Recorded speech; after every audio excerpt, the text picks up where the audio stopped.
Hello mga mima ko! At assalamualaikum po sa ating mga kapatid na mga Muslim, lalong-lalo na po sa aking mga Muslim followers. Binabati ko po kayo ng maligayang pagtatapos ng inyong Ramadan. Eid Mubarak at mabuhay po kayong lahat. Mahal na mahal ko kayo. Ang daming gatas! Hindi ko bibigyan dito si Bri.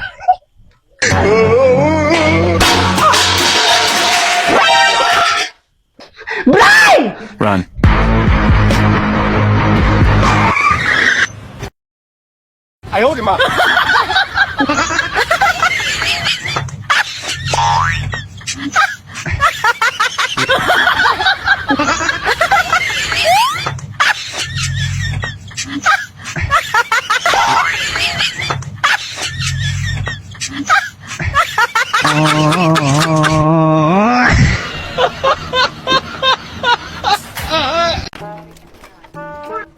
Ayo!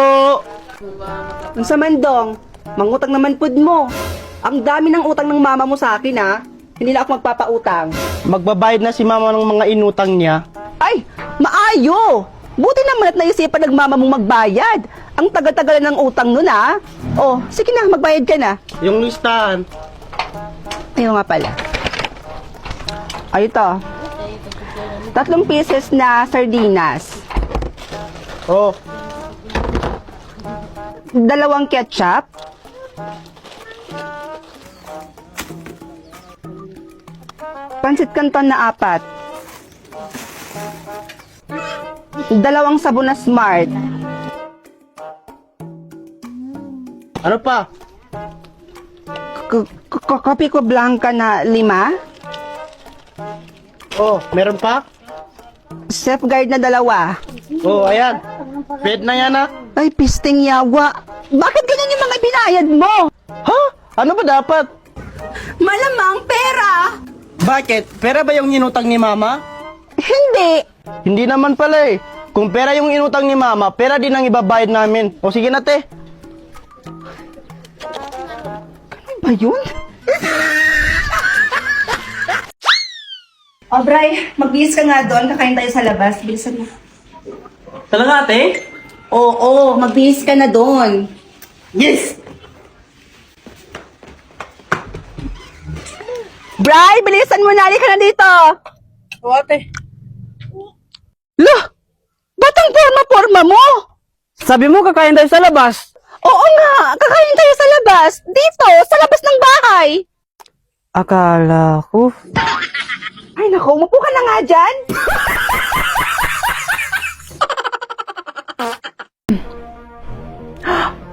Wow! Bago to ah. Choose one. Ito yung gusto ko. Ano to? Choose one? 1 million or new phone? Ha? Dito ako sa 1 million. Mabibili ko rin naman itong new phone na to kapag nakuha ko na yung 1 million. Kaya 1 million tayo. Ha? Parang nangyari yun. Ano ba naman yan? Hanggang dito ba naman may daya? 1 million naman yung pinindot ko. Ba't naging new phone? Nakakainis. Ay, nako, nakakainis. Anong gagawin ko dito? May cellphone pa naman ako. Ay, naku, sayang yung 1 million. Ay, pera na yun eh. Naging bato pa. Nakakainis eh. Hi, Be. Bagong phone mo yan? Oo. Bakit? Sana all may new phone. Sige nga, try mo nga sa akin, te. Picturean mo ako dito, oh. Sige. Sige. Okay lang naman. Sige, smile ka ha. Smile. 1, 2, 3. Ayan, ang ganda. Maganda ba, te? I-send mo lang sa akin, ha? Oh, te. Bakit ganyan ka makatingin sa akin? Be? Nagyoyosi ka? Hala, te. Huwag ka masyadong maingay. Baka marinig ako ni Mama, mapapagalitan ako. Pero paano niyo po nalaman, te? Wala naman po akong pinagsabihan doon. Be, wag mo nang intindihin yung sinabi ko, ha? Sige na, alis na ako. Hala. Ibang klase pala yung cellphone na to. Kasi kapag may sikreto ang isang tao, tapos pinicturan ko, malalaman ko yung sikreto nila. Ang galing! Okay, say present kapag nandito, ha? Adamus? Present, sir! Tera? Present, sir! Dea? Present po. Rods Angeles? Present po.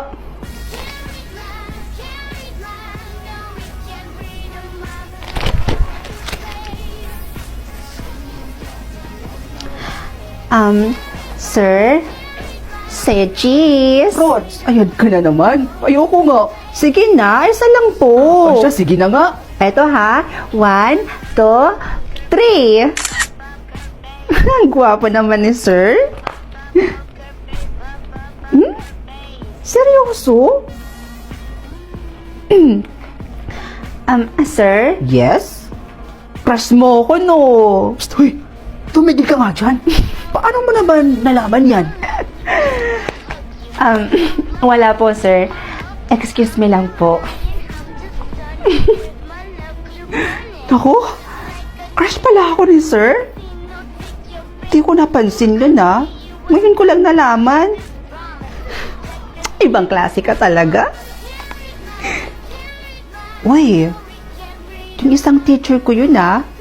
Yung pinakamatari sa lahat na naging teacher ko, si Ma'am Olivia. Picturean ko nga. Sana di niya mapansin. Rod! Ayawa. Ano yung ginagawa mo? Pinipicturan mo ba ako? Ma'am, hindi po. Ano lang po, may sinuchurch lang po ako dito, ma'am. May assignment po kasi ako sa isa kong subject po. Akala ko, pinipicturan mo ako.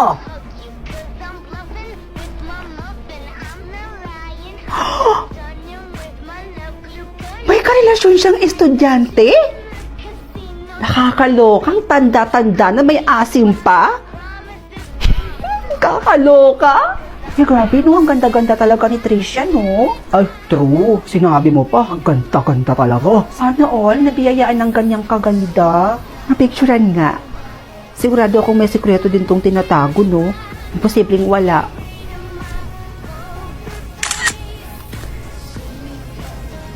Ha? Retokada pala siya? Ay, kaya naman palang sobrang ganda niya. Ay, naku mga be. Retokada pala si Tricia, no? Kaya sobrang ganda niya. Aba, malay ko sa'yo, Rods. Ay nako, siguro nasasabi mo lang yan kasi naiinggit ka sa ganda Ha? ni Patricia. Hoy, hindi ah. Ba't naman ako maiinggit sa kanya? Nagsasabi lang ako sa inyo ng totoo. Retokada pala siya. Ay nako, ang sabihin mo, Rods, naiinggit ka lang talaga sa ganda ni Patricia. Pala nga kayo dyan? Ako? Maiinggit? Di, no? Uy, bukas, Bes, ha? Dapat sabay pa rin tayong kumain dito sa kantin. Oo naman, Bes. Ay, teka, best. Di ba building ng PhilHealth yun? Saan? Andun sa kanan, no? Tingnan mo. Ay, hala, oo nga, no? Uy, grabe. Gumanda na yung building. Ay, teka lang, Bes, ha? Pipicturean ko muna. Sige. Ha? Kurap? Sikreto pa ba yun? O, eto anak ha, kumain ka muna. Para may laman naman yung tiyan mo bago ka pumasok ng school. Eto. Thank you, ma. I love you po. I love you too, anak. O, sige na. Kain ka na. Ma, nakakamiss si ate, no? Dati, kasama lang natin siyang kumakain dito. Kaya nga, anak eh. Miss na miss ko na rin yung ate mo. Ay, teka. Sandali, anak. Tawagan natin yung ate mo ngayon. O, sige na, kumain ka muna dyan, ha? Tawagan ko muna yung ate mo. O, hello, anak. Kamusta ka na dyan sa Manila? Eto, ma. Malapit na po akong gumraduate. Ay, Diyos ko, sa wakas naman, anak. Alam mo, miss na miss ka na namin ng kapatid mo. Ay, ma, excited na rin talaga akong umuwi dyan. Miss na miss ko na rin kasi kayo niya bunso. Ay, naku anak, itong kapatid. Mama, hinayata yung signal mo, ma. Ay, nag-end call. Ano ba naman to? Ang hina naman ng internet nila, mama. Oh, hi, anak. Ano, ma? Naipakabit niyo na po ba? Ay, oo naman, anak. Naipakabit ko na yung sinasabi mong Vida Fiber. Ay, naku, anak. Naging okay na rin yung internet namin dito. Ay, naku, ma. Buti naman at nag-switch na kayo sa Vida Fiber internet. Para hindi na putol-putol yung pag-uusap natin, no? Oo nga, anak. Sobrang lakas na nga ng signal namin dito. Malakas talaga ang internet ng Vida Fiber. At sa halagang 888 pesos, makakakonect na yung 8 gadgets. And up to 75 Mbps pa. Meron yung set of fees apply. Pero ma'am, di ba, bongga? Ay naku, napakasulit naman pala talaga nito, anak. Sa wakas, makakapanood na ako dito ng K-drama. Hala, si mama.